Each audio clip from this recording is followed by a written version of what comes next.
Outra coisa importante, eu vou dar o recado agora, porque depois eu já não me responsabilizo por nada.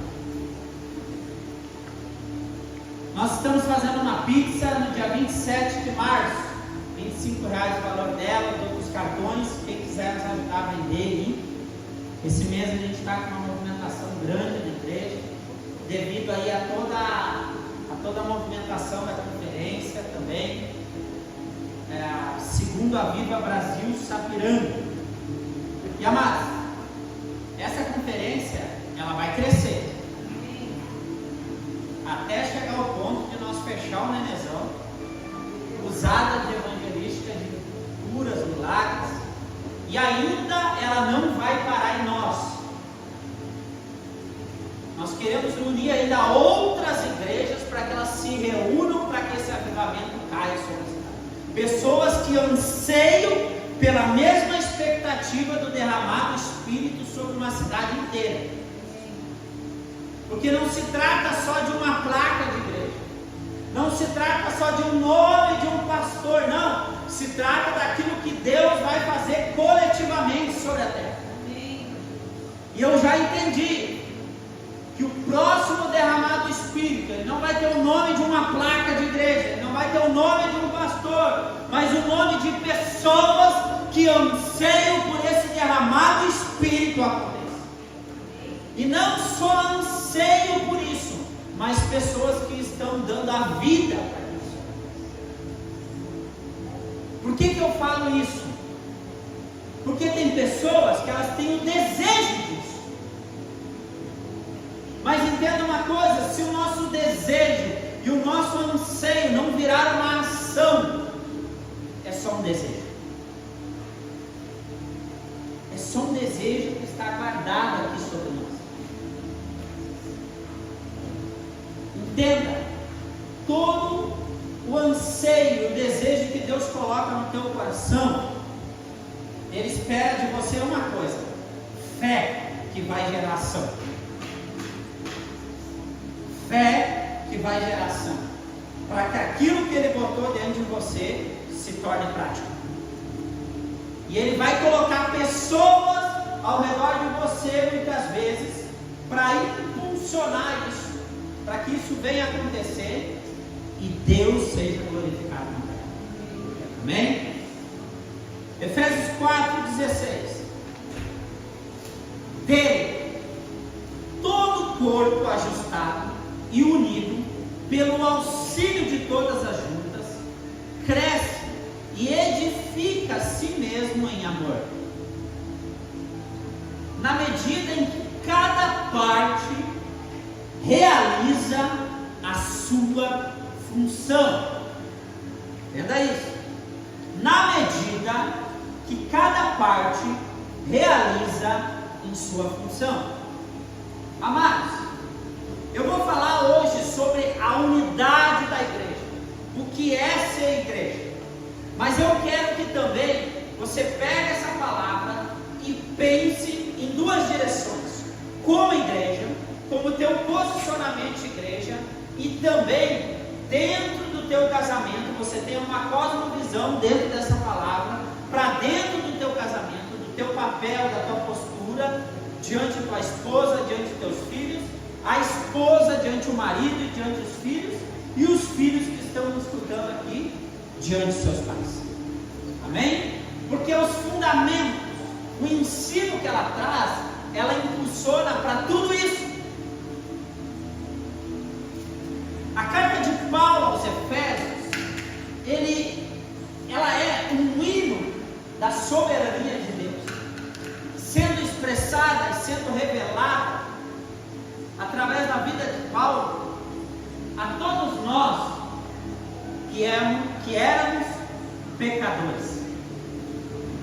Ela traz duas notícias muito importantes, que precisam, entenda, duas notícias muito importantes que precisam estar aqui dentro do nosso coração, pois essas notícias, elas trazem muitas vezes um posicionamento nosso diante da igreja. Primeira notícia, é uma notícia ruim, que todos nós estávamos mortos diante das transgressões. Romanos 13 nos ensina que não havia um justo sequer, que não havia quem entenda, que nós estávamos mortos, que os nossos pés correm para fazer o mal. Nós sem Jesus, nós sem a presença de Deus, nós inclinados para a carne, nós corremos muito rápido para fazer o mal. Entenda isso. Esse somos nós sem Jesus, sem a presença, sem a palavra, sem a comunhão com o Espírito. Isso é a humanidade sem Deus. Mas ela dá uma boa notícia também. Uma das melhores notícias que a Escritura pode nos oferecer. Entenda isso. Todavia, Deus nos deu Jesus Cristo. O que nós estamos fazendo na ceia hoje aqui? Nós estamos lembrando da morte de Jesus na cruz do Calvário. Porque uma coisa que o cristão não pode esquecer é do que Jesus fez na cruz do Calvário. Por que isso? Porque quando nós pecamos, nós erramos, a nossa tendência muitas vezes é nos distanciar. Mas quando nós lembramos do sacrifício de Jesus, eu me rendo aos seus pés, eu me rendo ao seu amor, eu me rendo ao seu perdão. Ela também nos ensina de lembrar da morte de Jesus Cristo, para que quando eu me empinar e querer me achar superior aos outros, o Senhor está dizendo assim: ei, quem morreu por essa igreja fui eu, não foi você. Então dá uma baixada aí no seu ego. É o equilíbrio. É isso que ele faz. Quando eu começo a entrar no julgamento, quando eu começo a julgar todo mundo, quando eu começo a olhar mais para o pecado das pessoas do que pelo sacrifício de Jesus por elas. Em vista dessa graça, Paulo chama os cristãos a viverem de maneira digna a vocação pela qual recebesse. Entenda isso. Paulo ele inicia esse capítulo 4 dizendo assim: vivam de maneira digna a vocação que vocês receberam. E nós só vamos viver de maneira digna a vocação que nós recebermos quando nós primeiramente termos fundamentado em nosso coração que eu era um pecador e que Jesus Cristo morreu para me salvar. Então, através disso eu provo a salvação, e a partir daí eu testemunho salvação, porque eu só posso dar para os outros aquilo que eu provei do Senhor.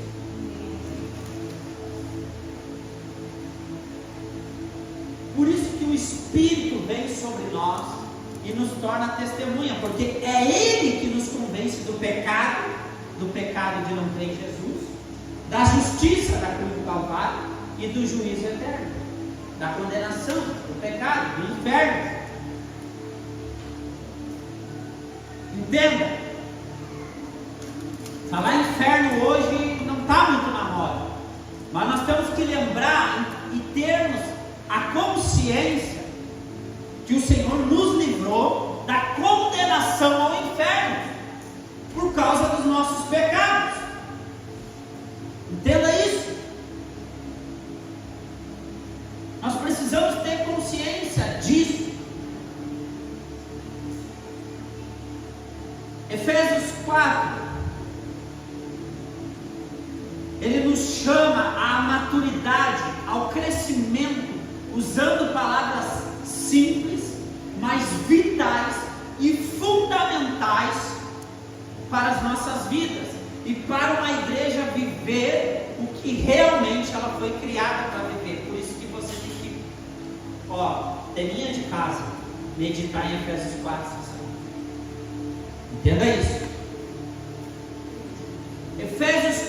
nos ajuda a entender e viver uma comunhão com Deus, uma comunhão com a igreja e a testemunhar o reino dos céus com autoridade na terra. Efésios 4 nos leva a esse lugar. Paulo, ele iniciou o capítulo 4, entenda uma coisa, Efésios 4:1 vai dizer: portanto, eu, prisioneiro do Senhor, suplico que vos andeis de modo digno para com o chamado que recebeste, ou rogo-vos. Sabe o que esse termo suplicar e rogar? Paulo está dizendo assim, ele está dizendo assim para a igreja: irmãos, eu imploro para vocês viverem de modo digno. Ele está quase dizendo assim: ei, despertem, entendam, acordem. É isso. E eu vou te dizer uma coisa: o apóstolo Paulo, quando escreve isso, ele está preso, encarcerado, mas rogando para que a igreja viva de modo digno. Porque as prisões que ele estava não limitavam quem ele era em Cristo, quem Cristo era para ele e o chamado que ele tinha em Cristo. O que isso nos ensina? Eu vejo pessoas, por coisas tão insignificantes, tão pequenas, elas saem da igreja, elas murmuram contra Deus, elas já não querem mais pregar, elas não querem mais fazer as coisas, por coisas tão insignificantes. Amados, como pastor, é o ouro que nós, como igreja comum, vivemos de forma digna ao que Deus tem para nós. Não vamos ser medíocres, levianos em colocar o privilégio do que o Senhor deu para nós. O privilégio. Entenda isso. Viver de modo digno é viver de forma sobrenatural, a qual sua forma de pensar e agir é amoldada ao chamado que você recebeu. A sua vida é uma vida amoldada ao cumprimento do chamado. Tudo que você vai falar, tudo que você vai fazer, a sua família, os seus filhos, o seu trabalho, as suas finanças, os seus dons, a sua vitalidade, o despertar e o dormir, eles são focados para o cumprimento do propósito de Deus. Pastor, mas eu não fui chamado para ser pastor, eu tenho meu trabalho. Mas o seu trabalho que você faz, testemunha, esperando para abrir a boca assim e falar isso. Mas você sabe por que elas ficam esperando para abrir a boca e falar isso? Porque dentro delas também tem uma expectativa de que você faça o que é certo. E quando você faz o que é certo, com o tempo, o coração dela se quebranta e aí você mete palavra nela. Glória a Deus! Essas são as oportunidades que Deus dá para nós. Viva de modo digno. Paulo estava preso e suplicava aos irmãos da igreja de Éfeso para que valorizassem o chamado que Jesus derramou sobre nós. Uma vocação, um privilégio de viver a salvação, o poder e a autoridade de Jesus Cristo, testemunhando isso diante das pessoas. Uau! Amados, quando a gente se entrega de todo o nosso coração ao chamado de Deus, eu vou te dizer uma coisa: Deus nos leva a lugares que nós nem imaginamos, nos coloca à mesa, nos coloca em lugares que humanamente não chegaremos. Mas Ele nos coloca lá para que o reino do céu seja presente. Esse é o objetivo. Não é para nós sentar lá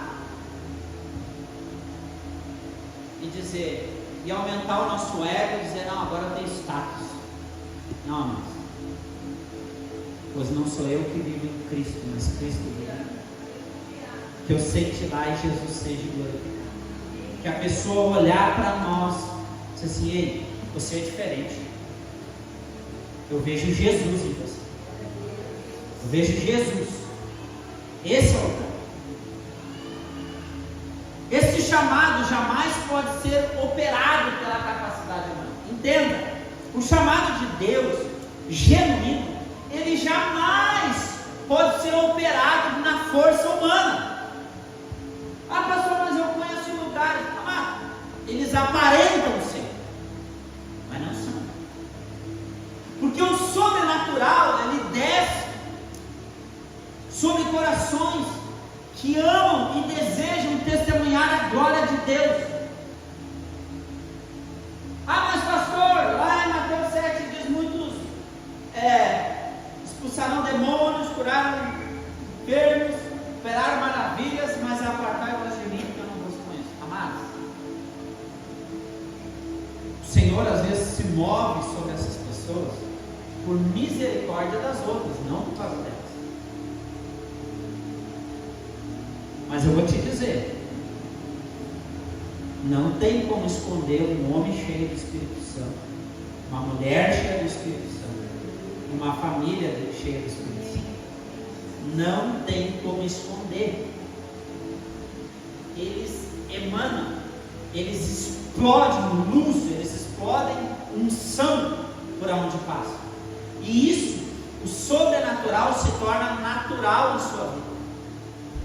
O caminhar se torna natural. Esse chamado jamais pode ser operado pela capacidade humana e nenhum de nós, humanamente, tem a capacidade de cumprir esse chamado.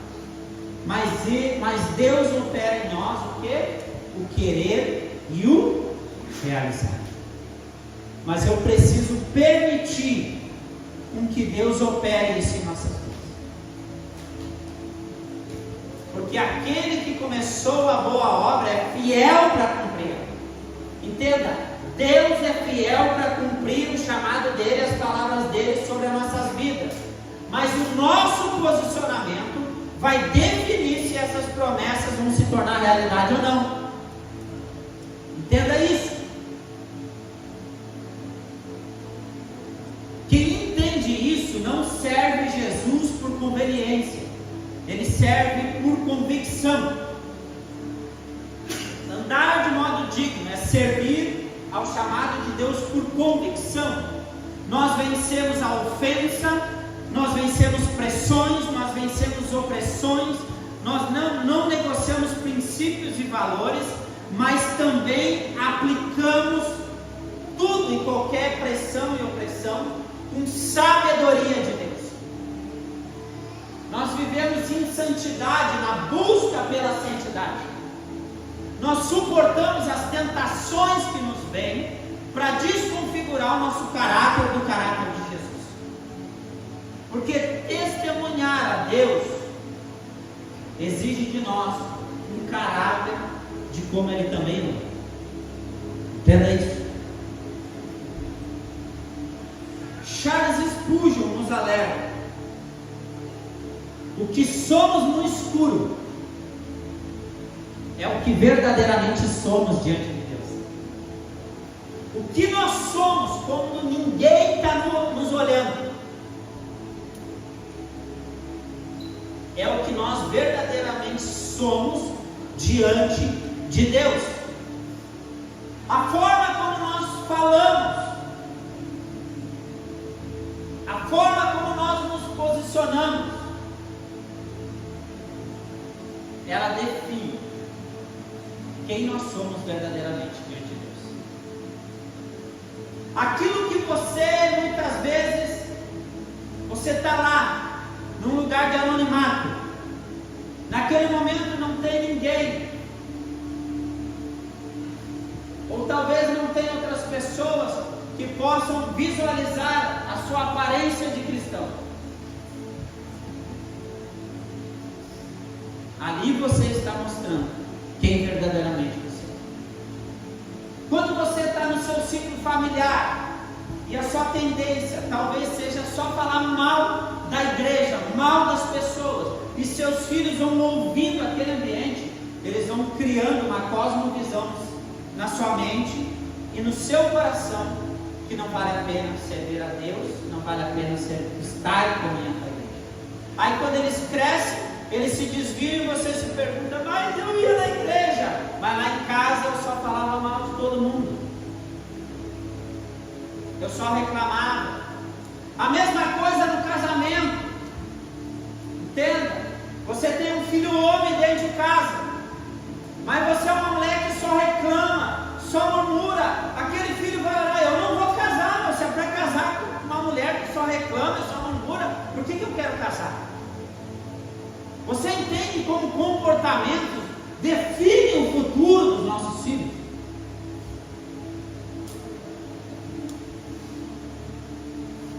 Tem um pai que não cuida do lar, não dá destino, não orienta, não traz providência.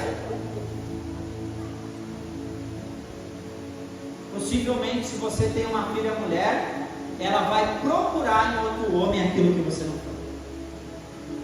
E isso é perigoso,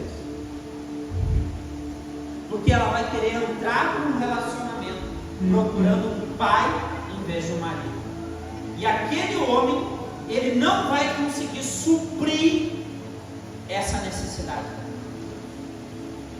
porque ele vai ser o marido, ele vai ser o homem, ele não vai ser o pai.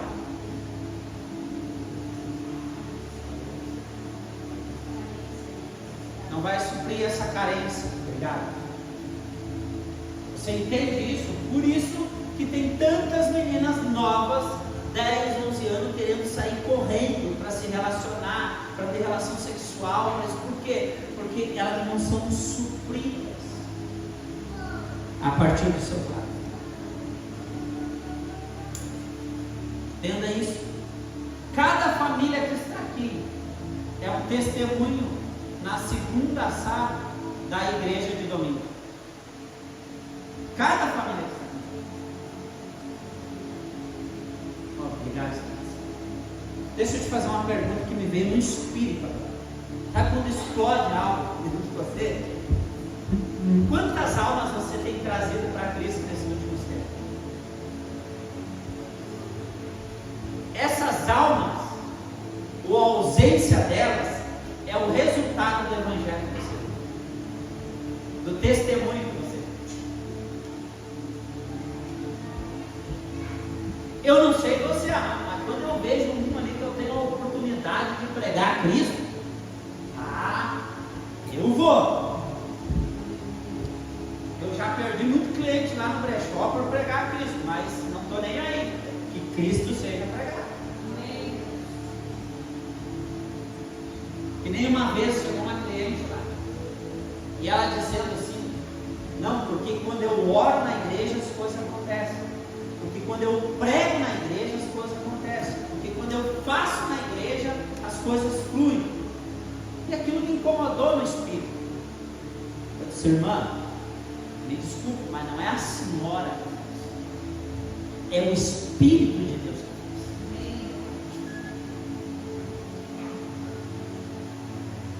Então, assim, quantos a senhora já treinou para fluir da mesma maneira? Não tinha resposta nenhuma, porque ela queria concentrar a glória nela. E isso tem um nome, sabia? Tem algo escondido atrás disso: orfandade, a necessidade de ser reconhecido.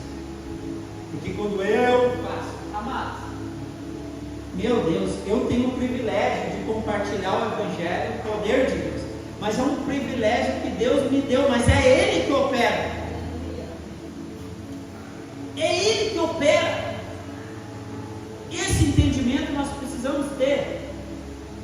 Charles Spurgeon também nos alerta: se o nosso cristianismo não nos faz diferente do mundo, esse cristianismo não nos salvará da condenação do mundo. Olha só que forte. Se o nosso cristianismo, o nosso testemunho de Cristo, uma convicção, amado. Quando você nasceu de novo, você tem entendimento do Espírito. É impossível você não testemunhar aquilo. É impossível você não mudar. Por isso que uma das minhas pregações há 3 cultos atrás foi: você nasceu de novo? Se não nasceu, se avalie. Porque quem nasce de novo verá o reino dos céus. E quem vê o reino dos céus testemunha esse reino. Entenda isso. Características para viver o chamado de Deus. Se segura aí. Eu vou falar 3 aqui hoje. Entendeu o que é isso, tá? Mas essas virtudes, elas vão sendo desenvolvidas no cristão que nasceu de novo, que entregou sua vida para Jesus. Entenda isso. Humildade, a virtude que o mundo despreza. Humildade não é se diminuir, mas entender com clareza quem nós somos diante de Deus e de onde Ele nos tirou e salvou, e o privilégio que Ele nos deu de viver em intimidade com Ele e com a vocação que nos foi dada. Amados, quem quiser, depois eu passo esse estudo aqui por escrito e você manda bala na semana.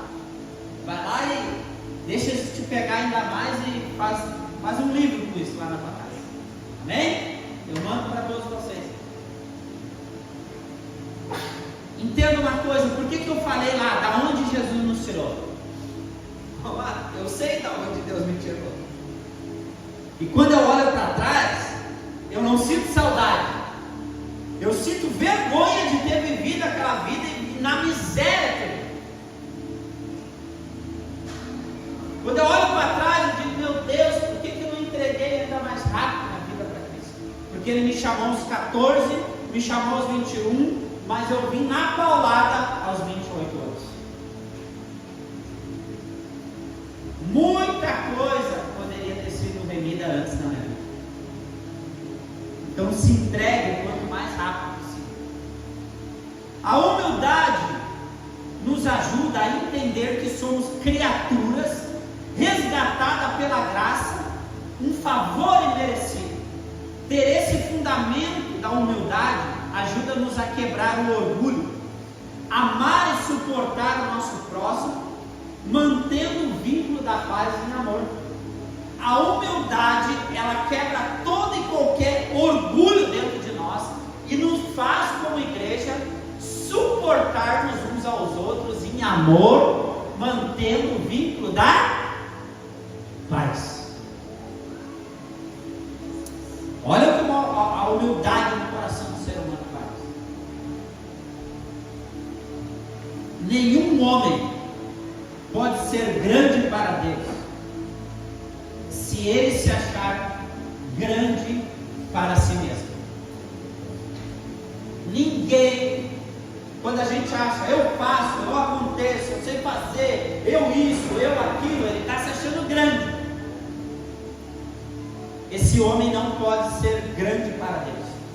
Deus não pode usar ele grandemente. Por quê? Porque ele rouba a glória de Deus. Ele acha que as coisas acontecem só porque ele está. E não é isso.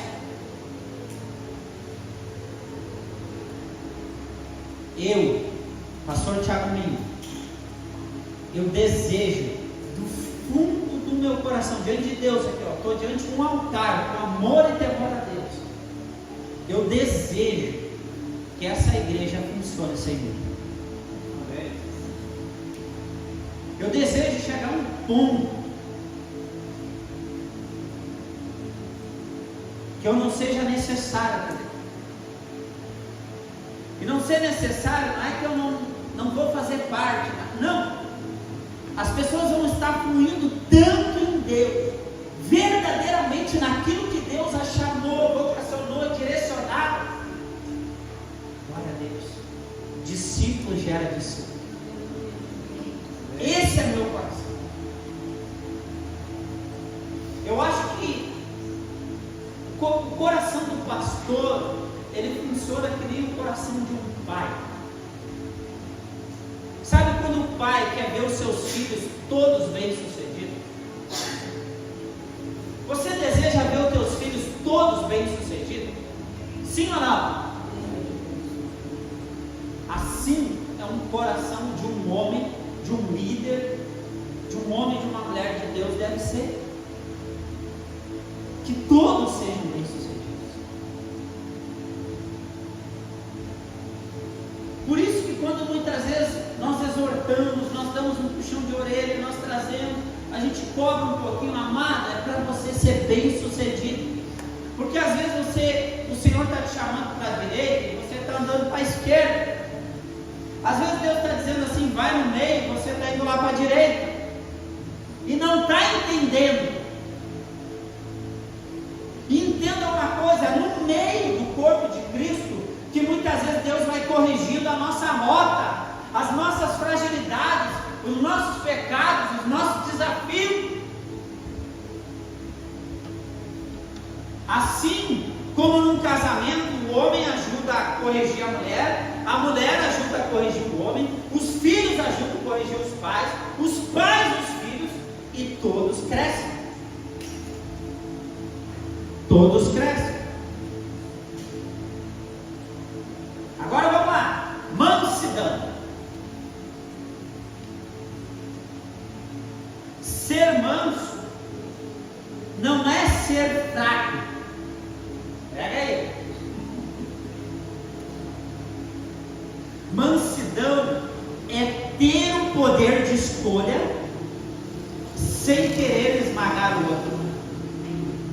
Uma pessoa mansa, geralmente ela tem o poder de escolha, porque ela tem o domínio próprio, mas quando ela tem o fundamento do amor, ela sempre escolhe não esmagar a outra pessoa, mesmo tendo a oportunidade de fazer isso. Jesus foi manso e humilde de coração. Por isso que a humildade vai te ajudar a ter uma mansidão ampla.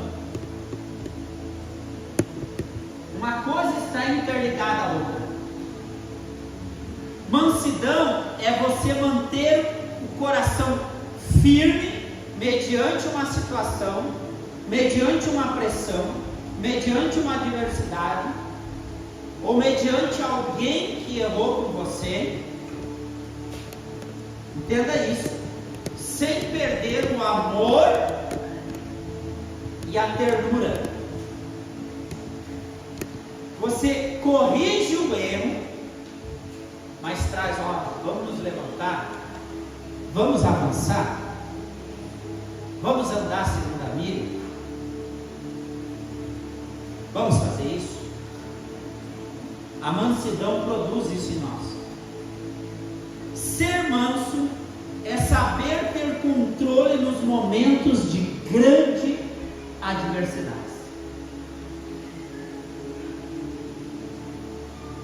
Então, por isso, amados, que nós vamos ser provados com adversidades, com situações difíceis. Naquela hora, a mansidão no meu coração vai ser provada e vai ser desenvolvida ainda mais. Ainda mais. Charles Spurgeon define mansidão como um leão controlado pelo amor. Uau! A mansidão é um leão controlado pelo amor de Deus.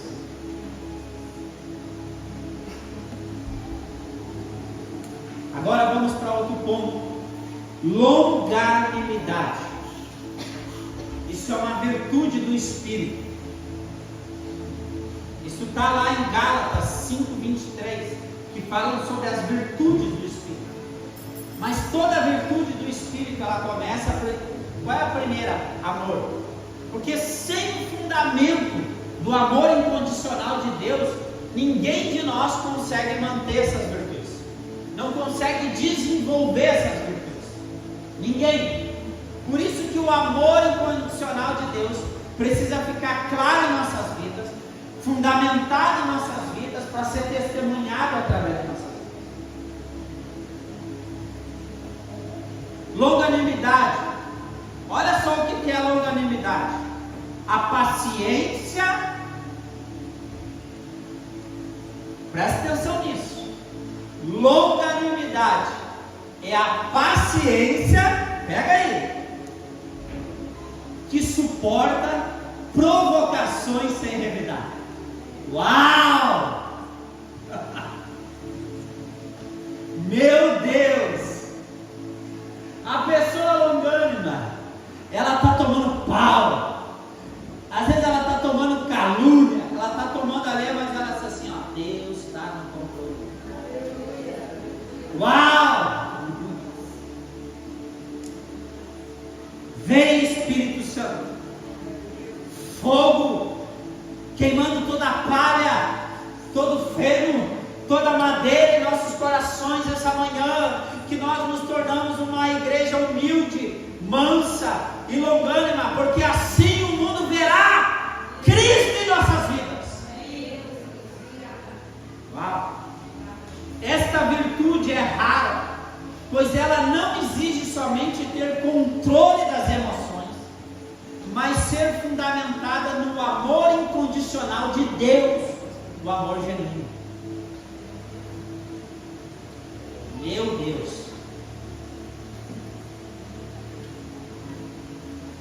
Agora pega essa aqui.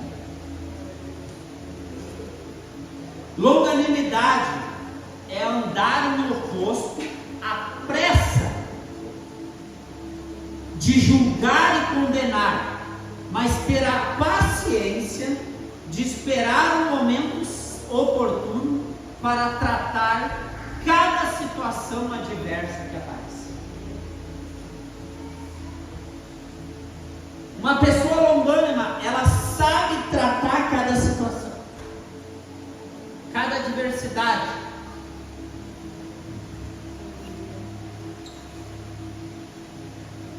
Ela tem educação para tratar as coisas, mesmo sendo firme, mesmo não negociando com o pecado, mas há amor e ternura, a palavra de conforto e o momento oportuno para ser tratado.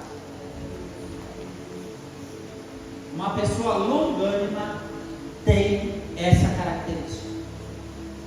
Ela consegue dominar dentro do seu coração a tentação, o desejo de muitas vezes julgar e condenar uma situação que ela vê diante dos seus olhos. Porque entenda uma coisa, muitas vezes quando nós lidamos com algumas situações, elas geram indignação dentro de nós. Tem situações que a gente lida da indignação, mas eu tenho que cuidar para que a justiça de Deus seja operada e não a minha justiça própria, porque a justiça própria não opera a justiça de Deus. No início do ano, Deus me deu uma palavra, me deu um sonho, me deu uma clareza, me deu uma visão, e Ele disse assim: ó, eu vou revelar as estruturas de muitas pessoas, porque eu quero curá-las, eu quero tratá-las, eu quero libertá-las e quero impulsioná-las no que eu a criei para ser. Entenda, eu vou expor, trate com firmeza, Deus me deu, mas não as mate. Porque às vezes a nossa palavra ela pode ser uma espada que pode matar uma pessoa com a verdade mal colocada e colocada sem o amor e temor a Deus. Casamento. Lembra que eu disse que eu ia? Homens e principalmente mulheres. Por que eu digo principalmente mulheres? Porque a maioria das mulheres tem uma ansiedade de sair querer falando tudo o que estão sentindo.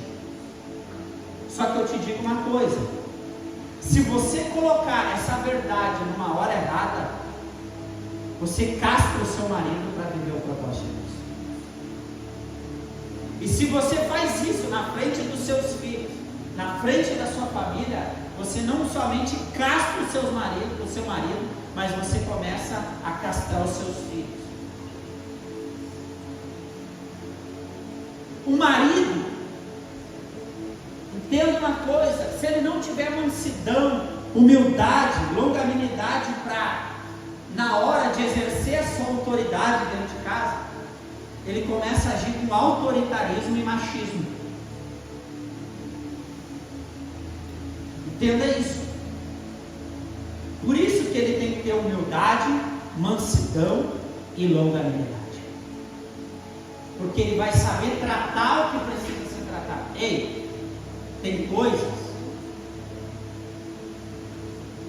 que o que nós precisamos fazer, sabe o quê? Eu tenho que tratar o assunto, mas senta aqui, vamos sentar na mesa, olho no olho, vamos conversar, esperar às vezes um momento, esperar o momento. Entenda a seriedade disso, para que você feche a boca do leão que quer tragar você e a sua casa. Longanimidade é saber esperar o tempo de agir, mesmo que haja grito dentro de nós querendo uma resposta rápida. Isso é saúde. Longanimidade é a chave para matar dentro de nós a justiça própria. Esta chave só funciona se formos fundamentados e arraigados no amor de Deus. Deixa eu te compartilhar algo que eu carrego muitas vezes dentro das minhas experiências como pastor, como líder. Todas as vezes que eu vou tratar com uma pessoa algo muito sério, eu primeiro começo a orar por ela. E se não deu tempo de orar por ela antes, quando eu converso com ela, logo após eu começo a interceder por ela, para que o inferno não venha contaminar e roubar a direção, o destino, o alinhamento sobre aquela pessoa. Então, não é só confrontar, não é só chegar lá e dizer, não, eu sou profeta, eu sou isso, mas é interceder. A Bíblia nos orienta, andai como Jesus andou. 1 João vai dizer que se nós pecamos, nós temos um advogado que intercede por nós. Se Jesus intercede por nós quando nós pecamos, não é o nosso dever interceder pelas pessoas, orar por elas quando elas erram? Em vez de nós sairmos abrindo a nossa boca, pecador, fariseu, não sei o que, abre essa boca, Senhor, eu intercedo por ele, eu intercedo por ela, Senhor, eu clamo que ele consiga andar no Espírito, enxergar a tua realidade. Isso é andar com Jesus. Longanimidade é o resultado de olhar para Deus e não olhar para os homens. É olhar mais para Deus do que para o erro que as pessoas podem cometer ao seu redor. As pessoas muitas vezes elas se dispersam, elas saem da igreja, abandonam o seu chamado, porque elas começam mais a olhar para a fragilidade humana do que olhar para Deus.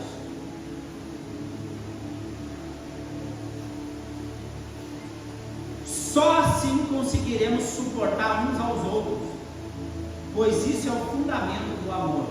O fundamento é o amor. Entenda isso. A pergunta que eu quero te fazer no Espírito essa noite: como que está a sua humildade? Como que está a sua mansidão? Como que está a sua longanimidade? Em relação das pessoas que vivem com você, em relação à igreja, em relação ao comprometimento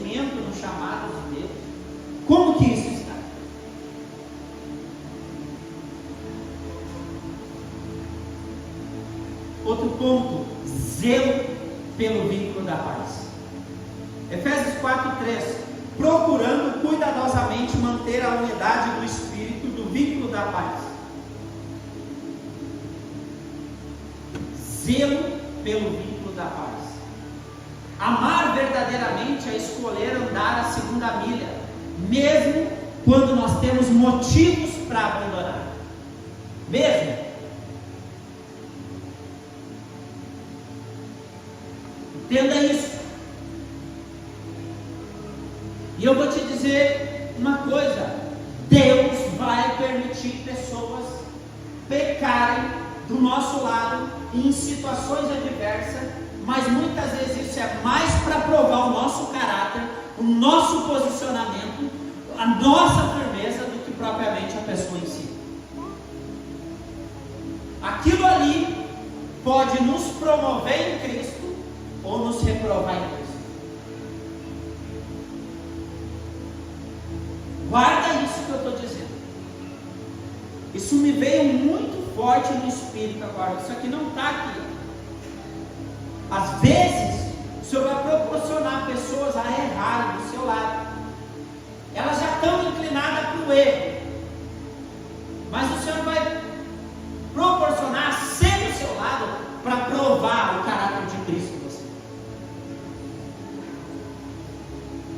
Se você é fiel para manter um zelo, o vínculo da paz. Manter o vínculo da paz é saber que temos falhas, mas estamos procurando crescer e amadurecer juntos, para que Jesus seja glorificado. O que nós temos que ter em comum como igreja? Zelo pelo vínculo da paz. Nós vamos errar, nós vamos ter falhas? Sim, mas todos têm que ter a maturidade de querer crescer em Cristo Jesus, de querer amadurecer em Cristo Jesus, de querer manter a unidade do corpo, para que Cristo seja glorificado. Isso é a igreja. Quem entende o seu chamado, olha só, quem tem convicção do chamado, quem entende o seu chamado, ele batalha pela unidade do Espírito e pelo vínculo da paz. Uma característica de quem anda em humildade, mansidão, longanimidade, é uma pessoa que batalha pela unidade do Espírito e pelo vínculo da paz. Amados, eu vou em conselho de pastores, eu visito igrejas, eu ando em várias movimentações que eu poderia ter motivo de dizer: não, eu não vou sentar nessa mesa por causa disso, mas eu escolho manter o vínculo da paz, a unidade do Espírito, para que Cristo seja glorificado. Alguém tem que levantar o padrão de unidade e o vínculo da paz. Porque se um fica no posicionamento eu não vou fazer, mas criticando aquele que não faz, entenda, não vai se romper. Alguém precisa ser o sacrifício vivo. Por isso, muitas vezes eu visito igrejas da cidade, eu visito irmãos da cidade, mesmo que eles nunca venham aqui, mas eu vou lá. Por quê? Porque Jesus precisa ser glorificado.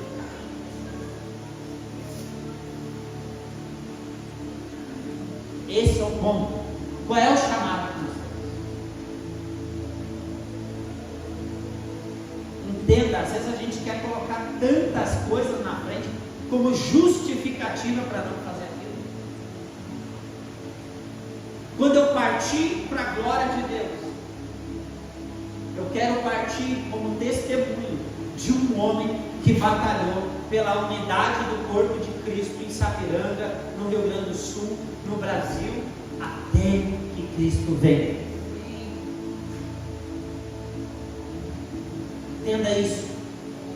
E essa é uma visão e uma missão dessa igreja. Quem entende o seu chamado, entende, batalha por essa unidade do Espírito. Cuide com quem só se promove através das falhas da igreja, amados. Sabe aquele perturbado que tu tem lá na internet, que tu segue? Eu sei que alguns seguem, eu sei, que ele só fala mal da igreja, ele só pega a falha. Amado, tira essa pessoa da tua rede social, porque senão você vai ser contaminado. Hoje tem gente na internet que ele precisa se promover em cima da falha dos outros. Entenda isso. Ele pega uma fragilidade, trabalha naquela fragilidade para se promover. Porque, entenda uma coisa, andai como Jesus. E Jesus, sabíamos que eu e você, todos nós éramos pecadores. Os nossos pés corriam para fazer o mal, mas Ele escolheu nos curar, nos salvar, nos transformar. Já pensou se Jesus olhasse só para nossas falhas? Eu não vou subir nessa cruz porque o Tiago tem esse problema, porque o fulano tem esse problema. Já pensou se Jesus agisse assim?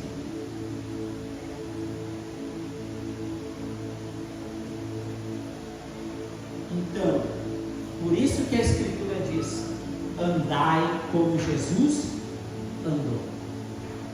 Como? Esteja em alerta com pessoas que estão sempre minando a unidade do corpo de Cristo.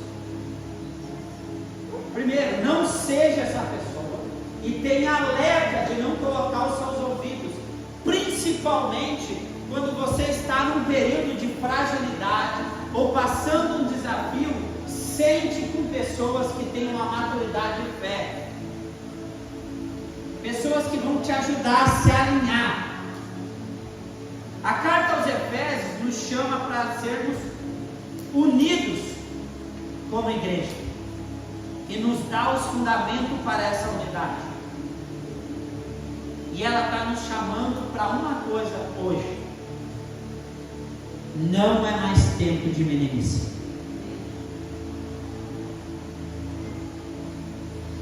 Não é mais tempo.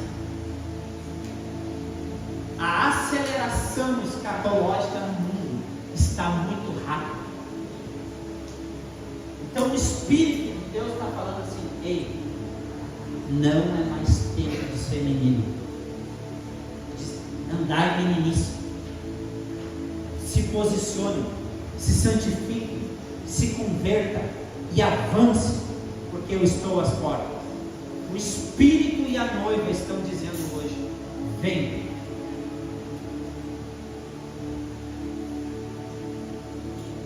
Eis que estou à porta e bato. Se atentamente ouvires a minha voz, entrarei e ceareis contigo e tu comigo.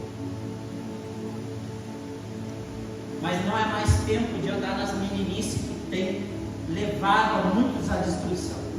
É tempo de abandonar a imaturidade, abandonar o pecado, abandonar tudo aquilo que nos impede de viver ainda mais profundo a vontade de Deus. O corpo de Cristo deve se ajustar, ser unido, ele deve ter crescimento, ele deve ter edificação, ele deve ter amor. Cada parte deve ter compromisso da vocação que fosse chamada. E acautelai que ninguém vos engane sobre isso. Uma igreja, ela só cresce com esses fundamentos e esses princípios. Quando cada família, cada casa assume a responsabilidade dentro do corpo de Cristo. Entenda, eu vou simplificar esse exemplo para você. Se cada família aqui se posiciona em algo que Deus tem sobre a tua vida, cada indivíduo, cada família, aquilo ali vai somar para o crescimento do que Deus vai fazer nesse lugar. A tua medida medida vai somar. E quem vai ser abençoado por isso? Tu e todas as pessoas ao teu redor. Quanto mais você se posiciona, mais o Senhor pode cumprir a vontade dele. Quanto mais rápido a igreja comum se posiciona, se alinha no que Deus tem sobre visão local, congregacional, mais rápido ela cumpre o chamado de Deus e ela soma com tudo aquilo que Deus está fazendo através de outras igrejas em vários lugares. E mais o Senhor pode derramar sobre a igreja o que Ele quer fazer. Entenda algo importante. Não é uma questão de ter 1000 pessoas aqui diante de Deus. Eu prefiro estar com 100 que sejam mergulhados em Cristo, que temam a Deus e temam o pecado, que esses vão trazer um impacto no mundo, do que estar com 1900 perturbados que não quer compromisso com Deus, só dando trabalho, só incomodando e dando vergonha do Evangelho de Deus lá fora. Uma igreja, ela não é avaliada pelo número de pessoas que tem, ela é avaliada pelo número de discípulos que verdadeiramente se convertem a Cristo e estão responsáveis e unidos para o cumprimento do chamado de Deus. Porque é Deus que dá o crescimento. Se coloque de pé. Amado, se você no momento é tentado a se afastar, é nessa hora que você tem que ser radical de se achegar ainda mais. Assim, sujeitai-vos a Deus, resistir ao diabo e ele fugirá de vós.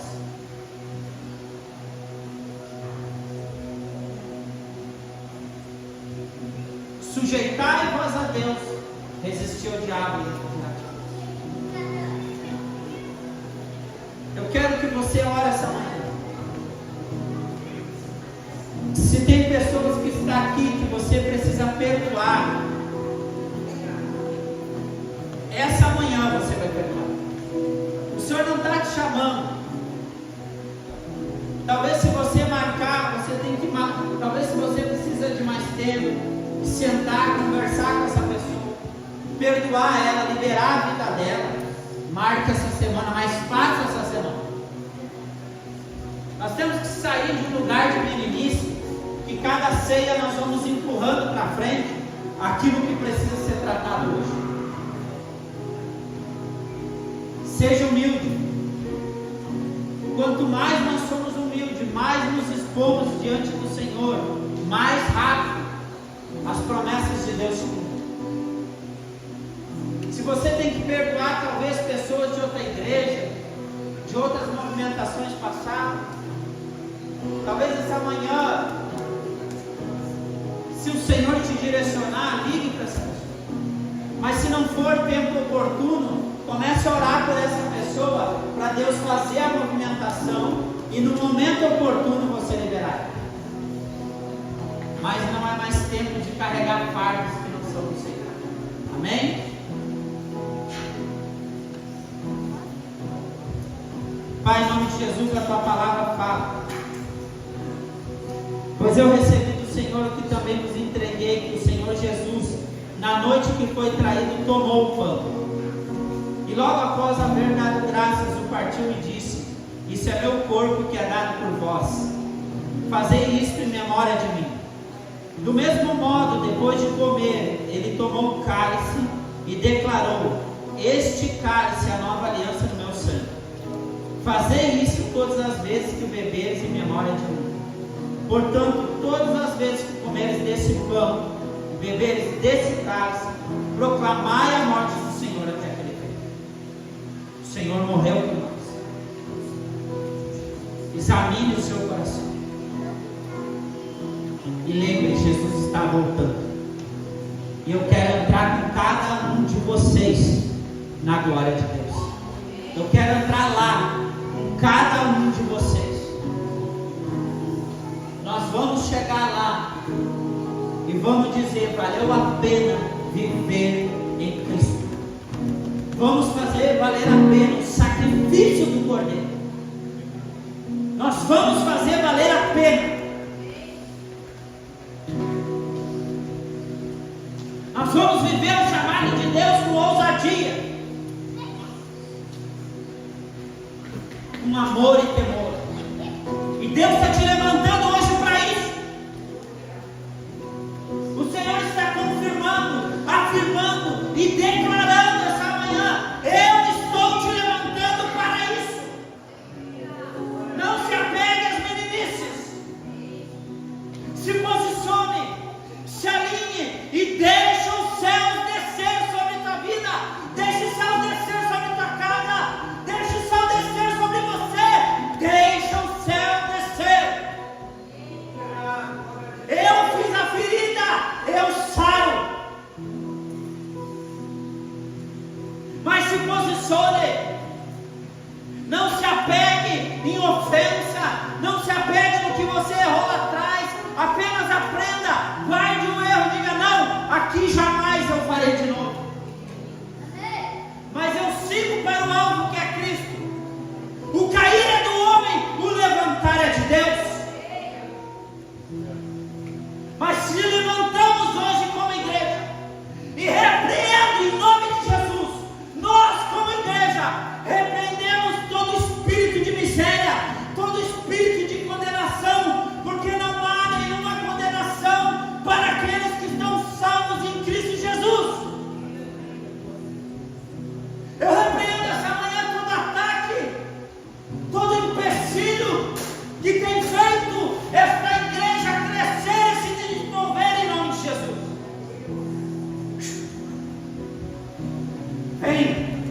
Vem Espírito Santo. Hoje se levanta uma nova igreja. Uma igreja de poder, uma igreja de autoridade, uma igreja de fogo, uma igreja de unção, uma igreja de convicção. Hoje se levanta. E o Senhor vai te visitar ainda essa semana com mais clareza. Ele vai tornar claro. Ele vai levantar profetas na rua. Ele vai te acordar em sonhos. Ele vai te dar visão. Ele vai te liberar palavras durante a meditação. Ele vai usar os teus filhos para falar contigo. O Senhor vai fazer. Senhor, colocamos diante de Ti esse pão que representa o Teu corpo, que foi esmagado na cruz do Calvário. E nós queremos comer, lembrando do Teu sacrifício na cruz do Calvário. Te apresentamos esse cálice, que significa que nós temos uma aliança contigo, um pacto eterno contigo. Na alegria, na tristeza, na saúde, na doença, na riqueza, na pobreza, até que a morte nos una eternamente contigo, ainda mais. Em nome de Jesus. Coma desse pão e beba desse cálice.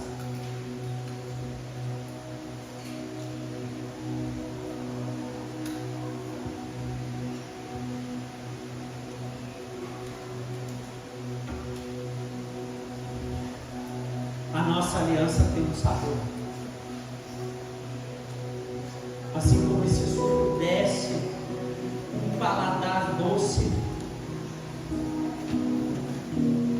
a aliança do Senhor é doce, é grandiosa e amorosa. Entenda esse privilégio. Entenda isso, amados. Entenda. Eu rogo para vocês que vocês entendam esse privilégio.